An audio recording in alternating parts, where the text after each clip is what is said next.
Hello, friends. Welcome back to the Test Those Breasts podcast. I am your host, Jamie Vaughn. I'm a retired teacher of 20 years and a breast cancer thriver turned staunch, unapologetic, loud supporter and advocate for others, bringing education and awareness through a myriad of medical experts, therapists, caregivers, and other survivors. A breast cancer diagnosis is incredibly overwhelming with the mounds of information out there, especially on Dr. Google. I get it. I'm not a doctor, and I know how important it is to uncover accurate information, which is my ongoing mission through my nonprofit. The podcast includes personal stories and opinions from breast cancer survivors and professional physicians, providing the most up-to-date information at the time of recording. Evidence, research, and practices are always changing, so please check the date of the recording and always refer to your medical professionals for the most up-to-date information. I hope you find this podcast a source of inspiration and support from my guests. Their contact information is in the show notes, so please feel free to reach out to them. We have an enormous breast cancer community ready to support you in so many ways. Now let's listen to the next episode of Test Those Breasts. Well, hello, friends. Welcome back to this episode of Test Those Breasts. I am your host, Jamie Vaughn, and today I am so excited to have Mara Langer on my show. So Mara is a two-time breast cancer survivor, nonprofit leader, and passionate community builder whose life has been shaped by resilience, family, and service. She serves as a director of community engagement for Northern Nevada at Jewish Nevada, where she is dedicated to bringing people together, strengthening Jewish life, and creating meaningful opportunities for connection, volunteerism, philanthropy, and community engagement. In addition to her professional role, Mara serves on various local boards and committees and is passionate about building partnerships that strengthen and enrich the Northern Nevada community. Following her own cancer journey, Mara has become an advocate for early detection, self-advocacy, and living life with intention. Through patient advocacy programs, she shares her story to empower others facing a diagnosis and to remind everyone of the importance of knowing their bodies, trusting their instincts, and advocating for themselves. Above all, Mara is a wife, mother, friend, and believer in the power of community. She is passionate about helping others find connection, embrace life's adventures, and recognize that even life's greatest challenges can become opportunities for purpose and growth. Cancer became a chapter in her life, not the title of her story. Well, hello, Mara. Welcome to the show. I'm so glad you're here, and I love your bio. How are you doing today? I'm doing great. Thank you so much for inviting us to be here. I'm really excited to share our story. Me too. And we're really excited also that you have your husband, David, on the show. And I'm so glad, David, that you were able to join us today. Can you let our audience know a little bit about yourself? Certainly. My name's David Langer. I've been married to this lovely woman for 24 years, so I tend to get a little emotional. I got a little emotional, David. I do too. I'm really glad that you're here. Thank you. So I've been in the waste and recycling industry for 35 years, and so have been planning and developing recycling and environmental solutions for that time. It's been a very exciting adventure, and certainly it's, as a partner of Mara, it's been a true pleasure as we've gone through this together. Well, I am, again, so glad that you're here because we know that our partners are a huge part of our journey. And my husband and I have quite a story ourselves. And we actually interviewed on this podcast when I first started it at the very beginning. I had someone interview both of us about our journey. And I just think it's really important because most people don't know that there's a pretty big percentage of divorce rates when it comes to a breast cancer diagnosis, and which is absolutely tragic. So I'm so glad that you are here and that you're here to tell the story about your experience with Mara. First, I am going to start with you, Mara. I interview a lot of survivors. Everyone has a different story, especially when it comes to this next question. We all change in some way. I'm the same Jamie at the core from before breast cancer, but I have a lot of differences now, especially working in this space. I would love for you to share with our audience who Mara was before your breast cancer diagnosis. So I like to say cancer's always been a part of my life. I share with everyone that my mother and my grandmother and my grandmother's sister, so my great aunt, all passed away from breast cancer. So I knew in my core that breast cancer could touch my life within my lifetime.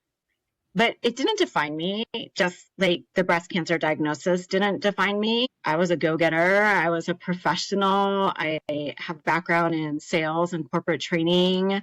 I was lucky enough to meet David on a blind date. And, we connected and moved forward in our relationship and talked about having a family. And I talked to him about my family history, what I thought were my genetics. Little side note, I'm actually not a BRCA1 or BRCA2 gene variant. I actually am not any of the panel that's been released as of now. So I have what's called familial or family, like it's a family disease, familial. It's just not genetic. It hasn't been identified as genetic. I am a textbook case for the genetic diagnosis. And because of that, I had a lot of education, knowledge, and experience in breast cancer, living through my mother's breast cancer, my grandmother's breast cancer, all of that.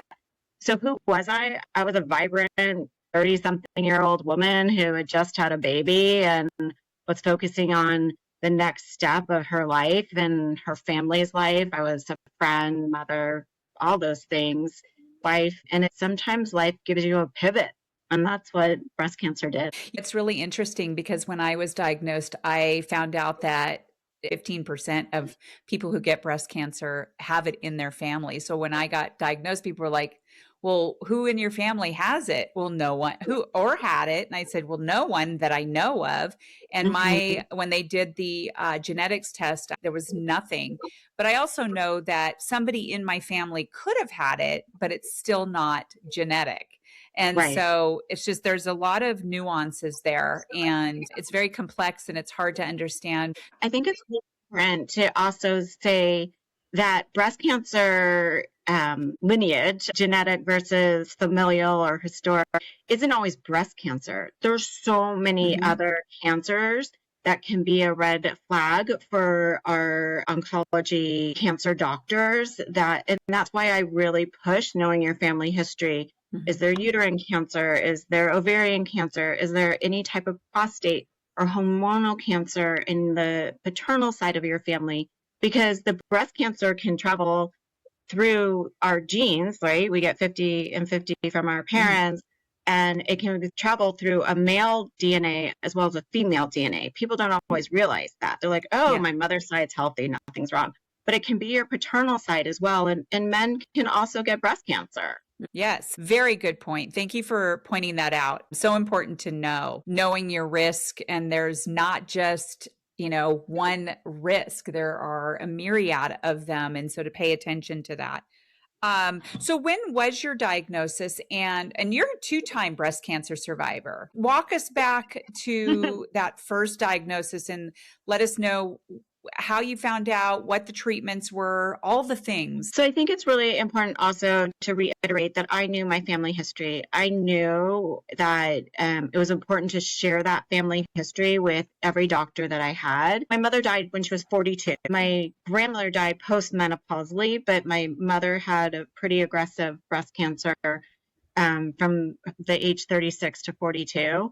And so I would talk to my doctors about it. Do I stay on the pill? Do I go off the pill? Do I talk about gene variances? What do we discuss? And I had a gynecologist who said, you're hitting 30, you're hitting the age that we would recommend you starting mammograms. I want you to meet an oncology doctor and have a list of questions and ask her, it was a woman I saw, ask her what you're thinking and what you're feeling. So I did just that, and I started mammograms at age 30, And because I had that baseline, I cannot stress it enough. Everybody needs a baseline at some point in time, because that's what they look at to compare things to, right? Mm-hmm. So I went ahead and the oncologist was wonderful. She said, go live your life, go have children, do what you want to do. And if something happens in between, we'll deal with it. Otherwise, we'll talk when you're older, right? Like let's just monitor you as you're moving through life, eat healthy, exercise, do all those things that are important for a healthy lifestyle. And then we'll address things as they come along. David and I were married, and our daughter was born in February of 2004. Mm-hmm. And I tried to breastfeed, and it was very, very challenging. And then interestingly enough, the doctors say that has nothing to do with my breast cancer, but for whatever reason, I just had that challenge. And I think a lot of it was psychosomatic, actually, because I knew if I had a child before 35, and if I breastfed that child, it would decrease my my risk of breast cancer, right? I mean, that's in all the literature that you see. So I worked really hard at it, and unfortunately, I wasn't that successful. So after 4 months of attempting to do this, I was like, this is enough. The psychosis of my mental health is far more challenging than just formula feeding. Like, we're all formula fed, right? I'm going to give this kid formula. So I had missed my regular mammogram because I was pregnant. I went back and had what was then the annual mammogram, and it came back with some irregularities. So I went back, and I had another mammogram, and the result of the mammogram came back as identification of DCIS, ductal carcinoma in situ. It's like stage 0. But because of my family history and because of my age, I was almost 36 at the time, it was really very serious, and we had to make some decisions. So we went ahead and had the genetic testing. The genetic testing came back as negative or no variants. But we decided to be as aggressive as we could. And so I had a bilateral mastectomy, which means I had both breast tissues removed, even though it was only indicated in one breast. And I had something called a deep flap reconstruction, where they took the fat and it was a microsurgery. The autologous surgery with a microsurgeon, yeah. With a microsurgeon. They didn't flip my tissue, they actually moved my tissue. So I thought, wow, here I'm going to get a tummy tuck and a boob job postpartum. And I mean, I like to look at things as the glass half full. So I'm like, all right, if this is how I have to face cancer, I guess I'll take it, right? It turned out to be more than we expected. It was a 14-hour surgery, an 8-week recovery, and many subsequent cosmetic surgeries afterwards because of complications from the initial surgery.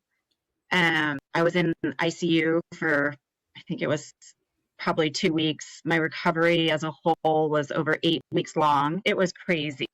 We grew and survived it.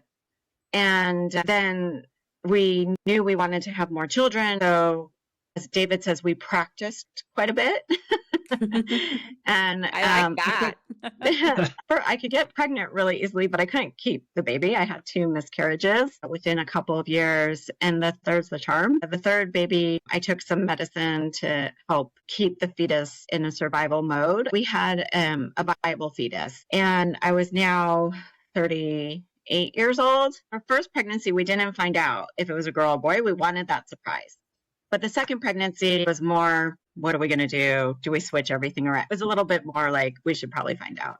I ended up having what was called a CVS test pretty early on in my pregnancy.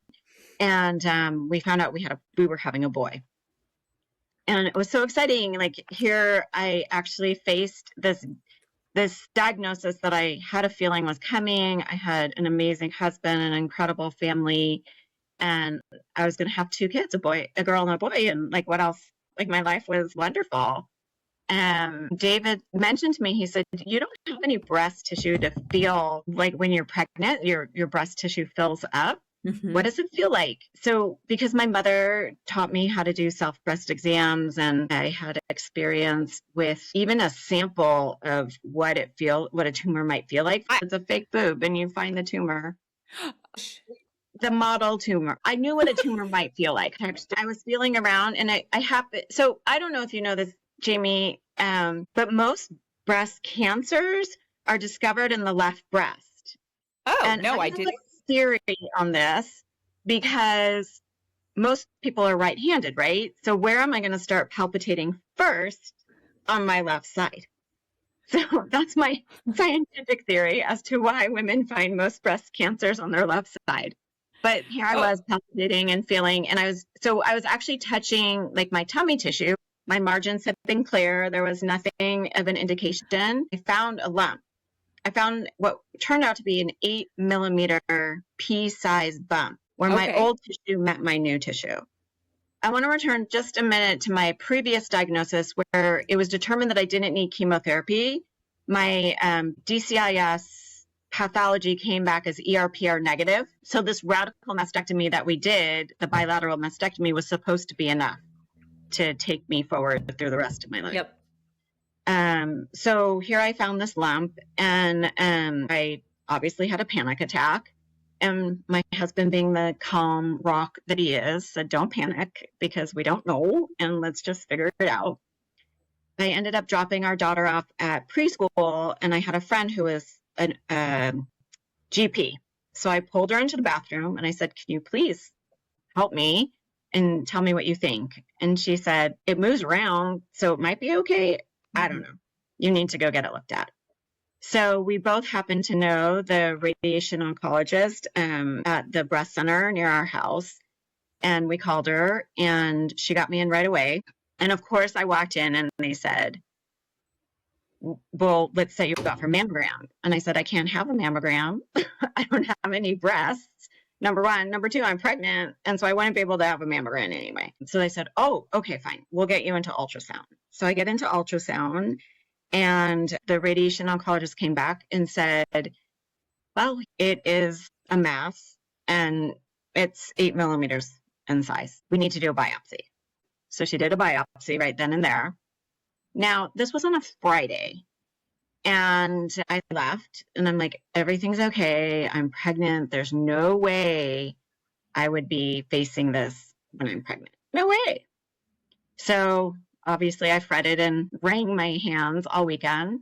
David, my rock, don't worry. We don't know anything. Just let's take it one day at a time. Monday rolls around and my radiation oncologist calls and says, I cannot believe I'm telling you this, but you have high grade. Oh my gosh, I'm going to get emotional. Sorry. You have a high grade invasive breast cancer. Oh, man. It's not a reoccurrence. It's a new cancer. And that's really good news because if it was a reoccurrence, it would be far more serious. But this is a new occurrence. And for whatever reason, it's decided to show itself now. And the fact that you found it under your armpit at 8 millimeters is a miracle. Like when I went in for the ultrasound, she was like, wait, help me find it. I need you to direct me to where it is. So, okay, here I was pregnant and having a second diagnosis. We had to do so much research, so many decisions. Do I keep the baby? Do I not keep the baby? What does chemo look like? What's the next steps? So David, the amazing man that he is, went through each step with me. I'm not going to tell you all the details because that would be forever. But the ultimate bottom line is we decided that there's actually studies out of MD Anderson that track women with breast cancer. There's women who go through other types of cancer treatment while they're pregnant, but we happen to be following the breast cancer protocols that show that there's healthy, vibrant babies born after adriamycin cytoxin, after what was to be my first round of chemotherapy. The first step was to get the tumor out. So I had a bilateral mastectomy and then I had a lumpectomy, right? Which is just crazy because Mhm. that's not usually the way it goes. But I had a lumpectomy. I had a Doppler right after the lumpectomy that showed that the baby was fine and viable. And then I went on and I had to get to a certain period of gestation before I could start my chemo treatments. He had to be a little bit stronger and more developed. We started chemo treatments when he was at 20 weeks gestation. And I had one doctor's appointment after another. I had my OB, I had my perinatal specialist, I had my oncologist, I had my breast surgeon, like so many appointments. And everybody was like, "What can we do for you?" And I'm like, "Nothing, just you." Like, I don't want to see anybody. I just want to be left alone. But I was able to go through adriamycin cytoxin while he was in utero. Mhm. I had radiation, Taxol, and Herceptin um, following that. And it was a journey. It was quite a journey.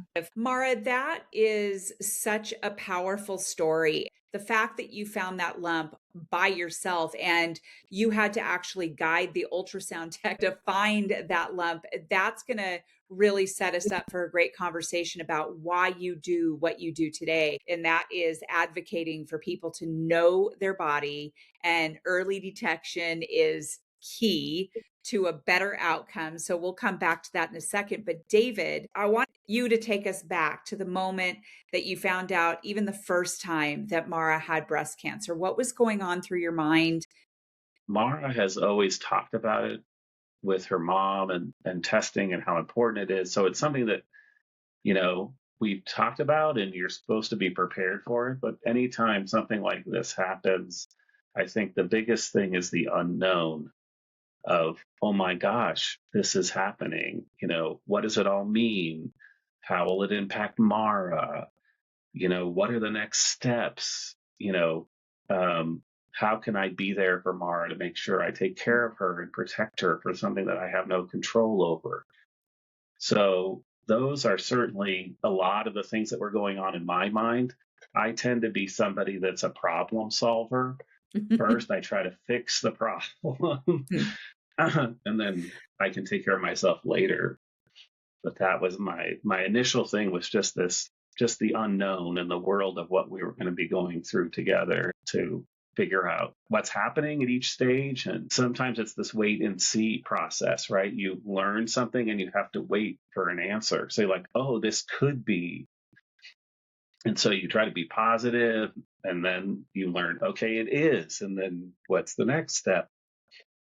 So that was really the initial thoughts that were going through my head and how we were going to tackle this together. Yeah, and I feel like there are some spouses who have a hard time with really having to go through those emotions and actually allowing it to happen, just allowing all of these emotions go through you. And the importance of being able to do that, because I think that sometimes people suppress those emotions. And I do think that there are a lot of people who really do want to fix the situation. And in this case, just like my husband, he couldn't fix it. What he could do was be there right by my side every step of the way with all of those overwhelming amounts of appointments, like you were talking about, Mara, all the doctor's appointments. I will never forget the day that I was going to get my port installed. We went to I think it's called like City of Hope, or over there at Cancer Care Specialists right behind it. And I was going in for my PET scan. And then later that day, he was taking me to the hospital to get my port. And I remember I got out of the car and I looked up at the title and I just lost it. I had a complete and utter meltdown right there in the parking lot, dropped my glass water bottle.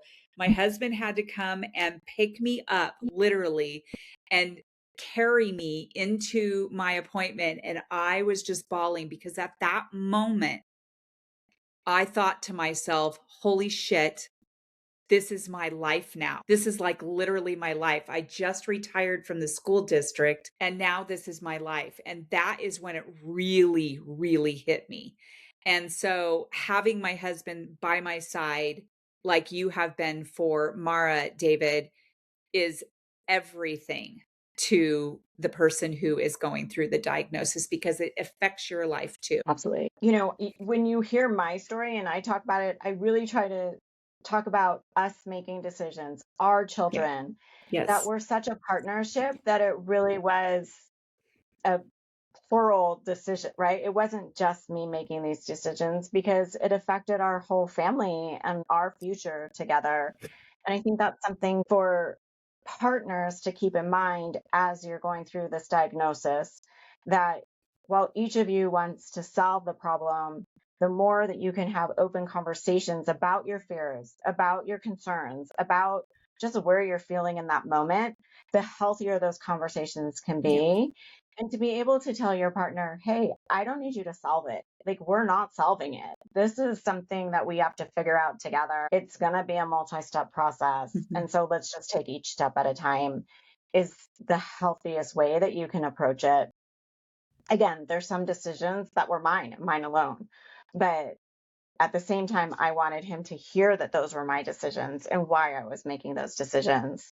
I think the other really critical piece of this conversation is that while you might recommend to somebody going through treatment, do this, do that, do this, one of the critical pieces of it is to make sure that your support system, whether that's your husband, your sister, your best friend, whoever it is, that they have a support system as well, Yeah. because they're carrying such a heavy load and they're taking care of so many things that you're not able to at that period in time. And they need outlets. They need opportunities to get together with friends. They need downtime. And I think it's really critical that we recognize that as the patient, that we allow that to happen. We have a family joke that David loves soccer. And so we tried every opportunity we had that he got to go play soccer. It was just part of our routine and it wasn't going to change because that was his ability to have his normalcy. Absolutely. 100%. And I do think you bring up such great points, Mara, because for one, I remember that my husband and I made decisions together. He went to every doctor's appointment with me. We talked about things. He took copious notes, and I was very open about my diagnosis. I was on Facebook, I had a group and everything, and I updated everyone based on what I heard and what his notes were saying. And we had a caring bridge. And the only decision that I wanted him to agree with me on, that he did not at first until I told him that this was my body, and that was going to New Orleans to get that deep flap surgery because I had the same surgery that you did. And he could not figure out why I couldn't do it here in Reno, Nevada. And I had to tell him because there are no fellowship trained microsurgeons that eat, sleep, and breathe that kind of surgery. And I was not going to let anyone touch my body doing that here in Reno, Nevada, not until we had somebody here. When I said that to him, he was like, "You're right. Oh my gosh." And then he went with me, and he would tell you to this day that it was the best decision that I could have made. But also the other point that you made is that the caregivers need that support system. And that's where Cancer Community Clubhouse here in our area comes into play with founder Natalie Stevenson brought that to Reno. And I know you have been there, and that it is a wonderful space for anyone who is touched by cancer. Friends and family that help in a big way. I mean, certainly we were having meals delivered, 3 times a week, people taking the kids, people preparing pampered baskets for Mara, with socks and creams and whatever. Sounds like you But had a that really just good support system. That's it amazing. really made a huge difference. And so there, people were upset because the signups would be taken quickly. It's So funny when somebody had suggested that I do a meal train, my husband's like, "We don't need that." I'm like, "Yeah, we do." I yeah, said, "We when you yeah, have yes two we young do, and we kids will and have all it." that stuff. We just asked them not to bring us a whole pie every meal. Yeah. It's like we don't need to be eating our way through that, although you do want to eat good, healthy food. For sure. And then also this was during chemo sessions, they're an hour or two plus, and she would have friends that would come and sit with her. And it was just a great bonding. So nice. Mara, oh my gosh, that makes me so happy that you Yeah. had that support system, because we know that some people do not have that. And so it's critical for the breast cancer community to be there for people who don't have that. They really need that guidance. And it is a big community. It's the sisterhood of all sisterhoods, I have found. David just said this, that he restated a comment that I make, is it's not a sisterhood I would ever invite anybody to be a part of. I'm not asking you to join me, but once you're a part of it, you meet the most remarkable, amazing, incredible women on Yes. their own journeys, right? And your Yes. friends that come and step up in ways that you never would have thought they would. And you're just so grateful for everything. I say a lot, like David's talking about my chemo treatments. I mean, if I can look at the glass half full, it made me slow down. It made me be grateful and slow down and have meaningful conversations with people that I hadn't had in a really long time. And just being able to take a breath and see that. I also want to touch on your statement about the increase of breast cancer, and especially among young women. I agree with that. However, I also want people to take a step back, and there's a caveat to it that, first of all, I often get a question like, I can't believe we haven't cured breast cancer yet. This is ridiculous. It needs to be cured. Every diagnosis is different. Every pathology is different. And the advancements of our breast cancer treatments and outcomes are significantly different than when my mother went through it, 40 something years ago. And even your diagnosis from my diagnosis, because it was a span of probably 10 years or so, we have oncotyping, we have sentinel node biopsies, we have personalized medicines, we have different types of chemos to be able to address different types, even the development of Herceptin. So to get to Herceptin, so my first diagnosis, there was no reason for Herceptin because it wasn't invasive, number one. Second of all, it was only available to metastatic patients. It wasn't available in a neoadjuvant type of setting. So I say, if there was a second reason why I'm going through this again, it's because of Herceptin. It's because the people at Genentech worked so hard to get that FDA approved, not only for metastatic cancer, but for neoadjuvant. So there's one more arsenal that those of us who are negative in different pathologies can fight and create these weapons against the outlying cancer cells that might be floating around in our body after our cancer is actually removed. Right? I always say the more positive diagnosis you have in a cancer treatment actually is the better, because then you have more arsenal to be able to attack it. And people often feel like, oh, but I have to go through so much. But yes, you do. But look at all the advancements we've had to be able to allow you to do that. That is literally one thing I had never thought of. I mean, I haven't thought about a lot of things, but to look at it that way is such a different positive viewpoint. So thank you for bringing that to our audience and my attention, because that's true. It makes complete sense. And it also, people ask a lot of questions. Part of it is just lack of knowledge. And that's why I do what I do today, is bringing that education about knowing our bodies, knowing the 12 signs of breast cancer, knowing your risk, knowing how to advocate for yourself, not just when we get diagnosed, but before we're diagnosed, much like you were educated about all of this before you ever even had a diagnosis.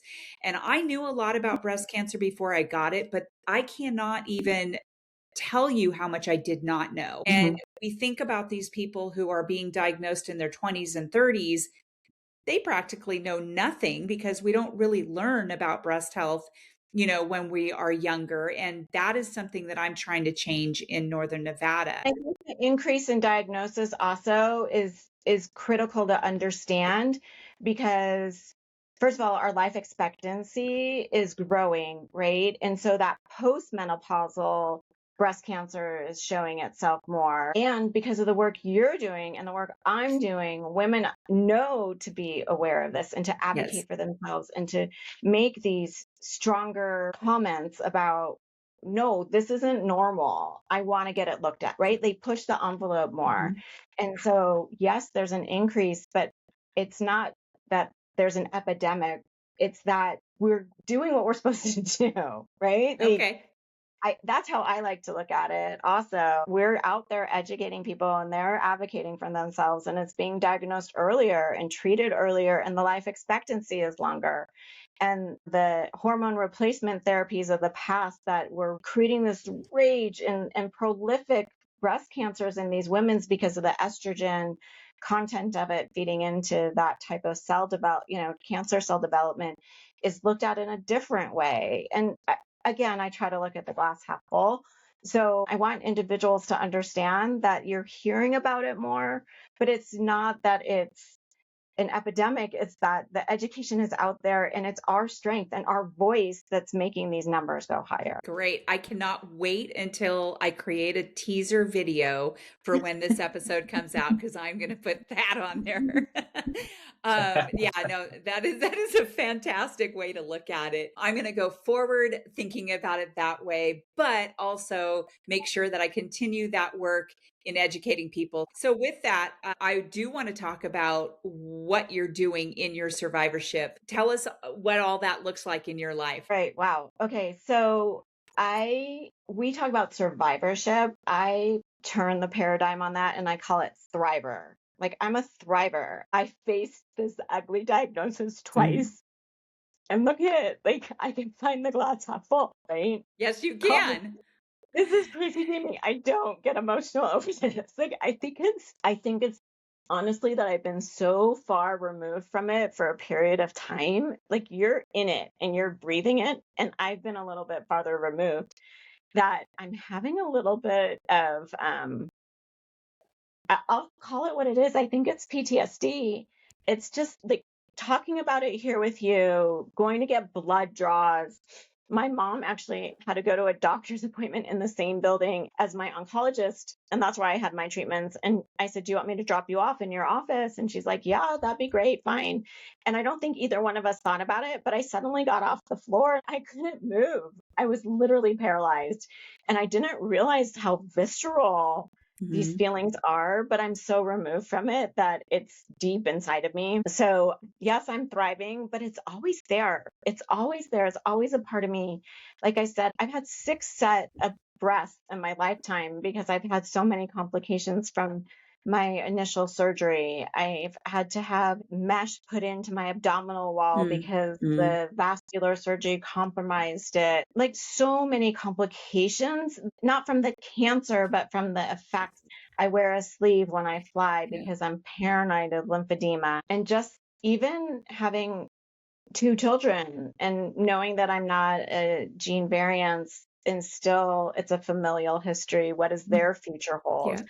So I think that's what I'm doing today. I'm continuing to tell stories. I'm continuing to advocate, to have conversations like these, because you have to be open and honest, and you have to have hard conversations and thoughts about it. Your comment about someone asking you to reach out to somebody and share your journey, I learned the hard way too many times that we can't do that. We're not the ones that have to reach out. We have to tell our friends, tell your friend to give them our phone number. And when they're ready to hear our story, we're more than welcome to share. Like, I'm an open textbook. I don't mind sharing at all. But if I share my story to somebody who's not ready or isn't in the right step of their journey, they'll be so mad. They'll be so frustrated. They'll be so disillusioned that it won't help them get to the next step. Right. And I always say, if I had to face this diagnosis once, twice, whatever, God willing, that's all it is. Right.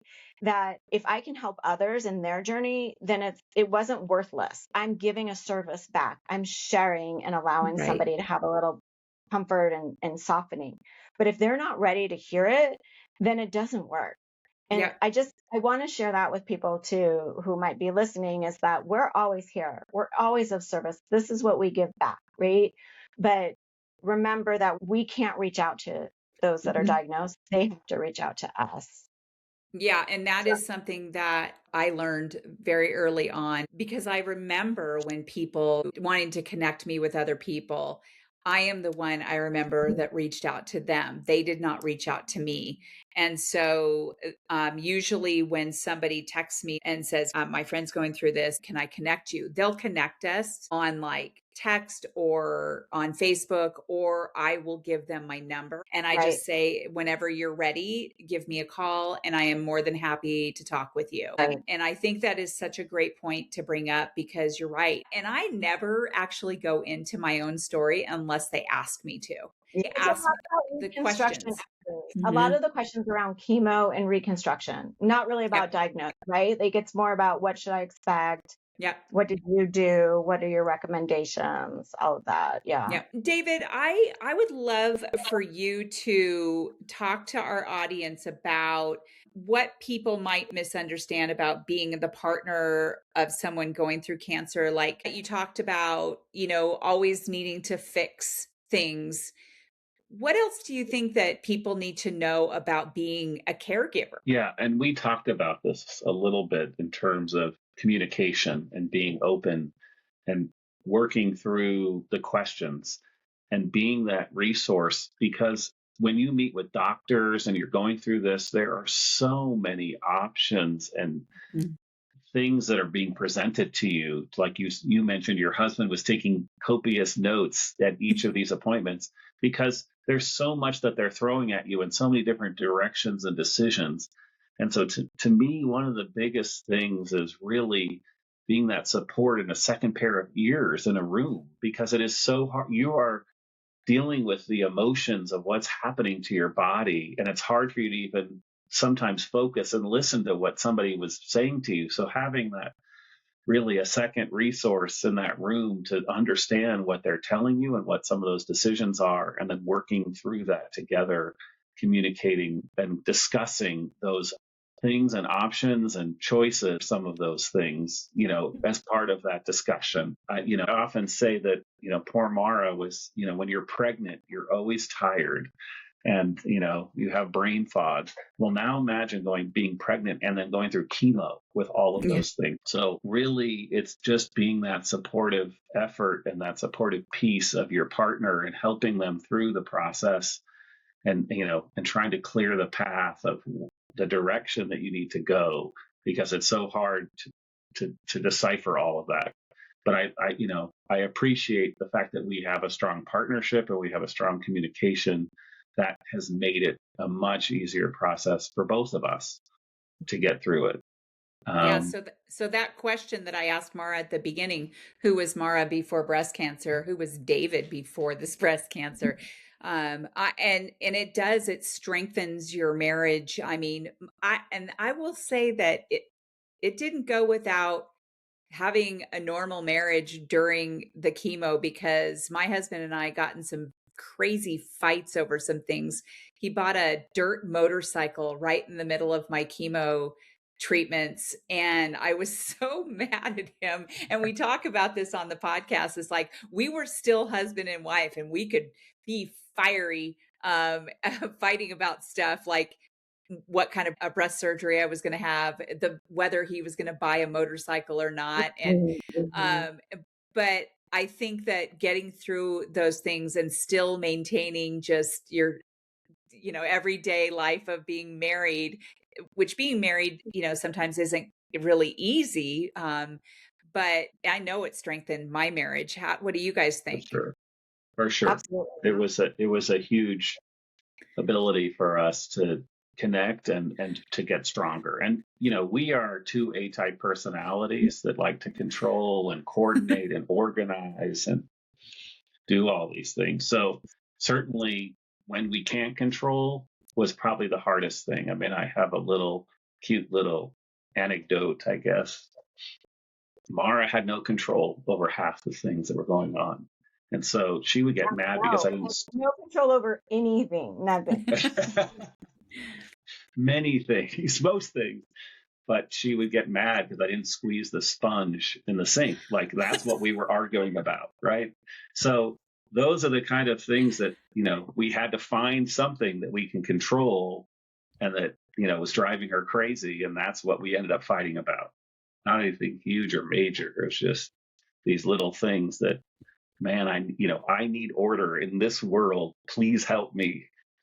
To this day, it's the same. I mean, I control the dishwasher, right? Because there's so few things that we have control over even now. I guess if you're talking about what's life after, yeah, I mean, I thrive, but I still have my PTSD. Like, it's just, there's things that I live with because of what happened. And I often need to explain where I'm coming from because of what's happened to me. The other thing I think is really important in this thrivership piece of it is that, and maybe it's because I have a family history and because I always say, like, I was shocked but not surprised, or I was surprised but not shocked. I don't know exactly which the right word is, but obviously when you get the diagnosis, you're like, oh my God, it's happening. But at the same time, it was always something in the back of my mind. And like I said, David and I talked about it even before we got married, but it's this visceral, like, I am not going to let this disease kill me. I'm just not.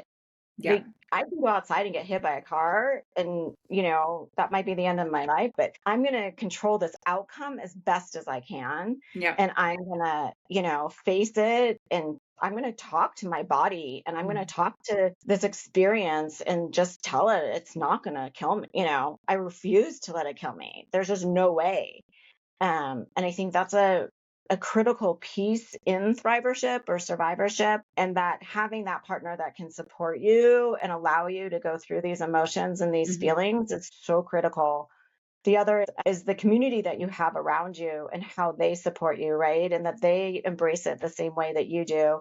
David's always was so surprised when I would tell somebody, and literally they would melt on the ground. Like, they would just have these doe eyes, like, deer in headlights. And I could see what was happening in their heads. They're like, oh my God, she has to do it again. Oh my God, she's pregnant. Oh my God, what's going to happen to the baby? Oh my God, is this going to happen to me? Oh my God, I can't help. How can she handle this? And then they would just literally melt. They would just become wet rags on the ground. And I'd have to pick them up. And David's just like, how do you do that? I'm like, because I refuse to let that happen to me. I refuse. And I want people to see my strength. I want people to see my fight, so that God forbid it happens to them, they can model that behavior. They can allow themselves to have the same positive outlook.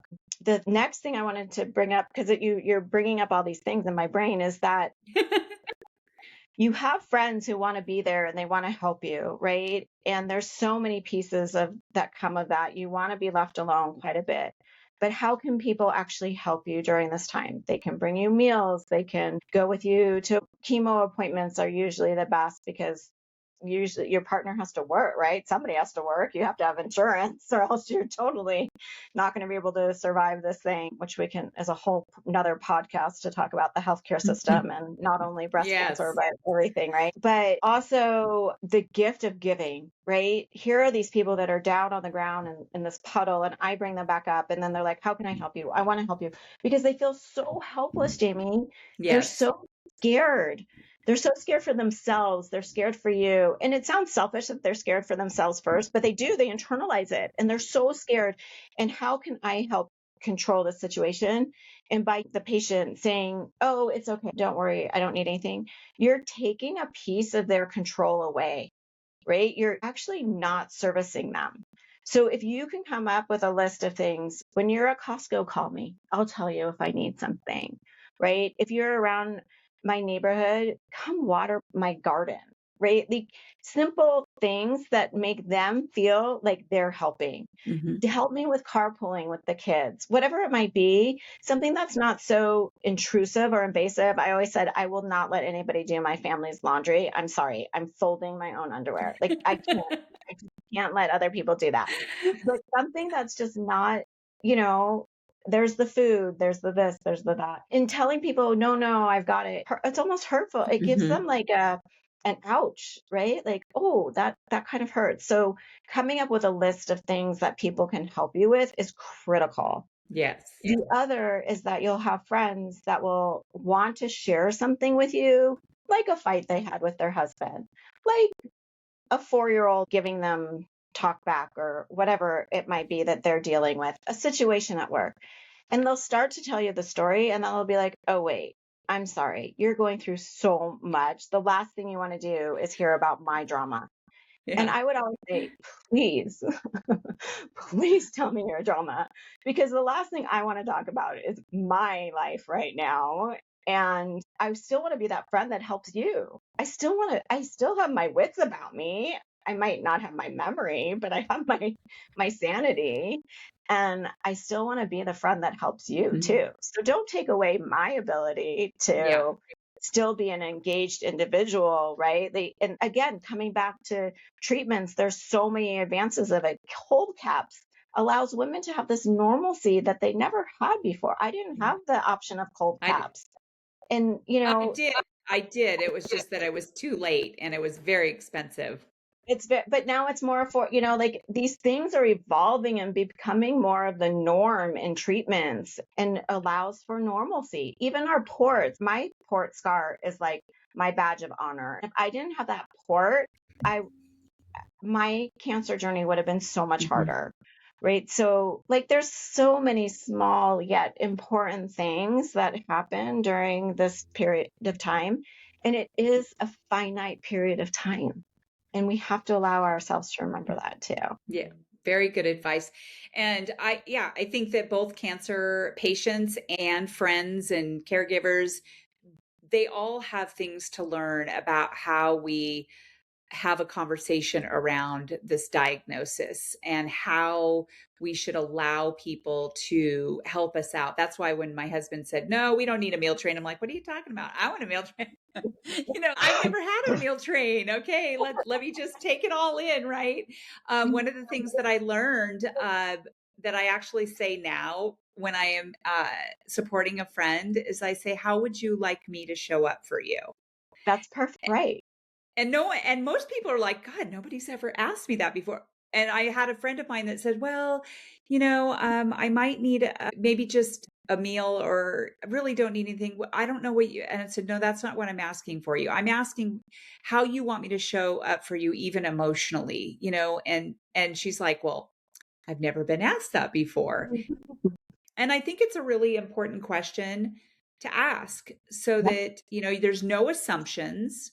Do you want to really be left alone, or would you like, I had a friend of mine call me up one day and she goes, hey, I'd like to come over and visit you. And I know you're going to be like melted into the couch because you're just going to have chemo that day, but I'll just come over and sit on the couch and read and we don't even have to talk. And she did. She came over, she sat on my couch while I was all vegged out. And she read her book and we didn't even talk about anything. She just sat with me. And I told her, I said, that was probably one of the most amazing days, just knowing that you were there. And oh my God, I get emotional about that. Hey friends, we're going to pause our conversation here because there's still so much more to share. In part 2, Mara and David open up about life after treatment, why knowing your family health history matters, what everyone should know about early detection and breast health, how to advocate for yourself, and the practical advice they wish every patient and caregiver knew from the very beginning. I hope you'll join us next week for the rest of this powerful conversation. Until then, take care of yourself, know your body, and remember, find it early, change the outcome.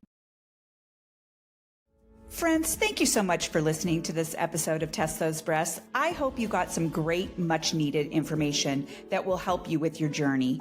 As always, I am open to guests to add value to my show, and I'm also open to being a guest on other podcasts where I can add value. So please reach out if you'd like to collaborate. My contact information is in the show notes.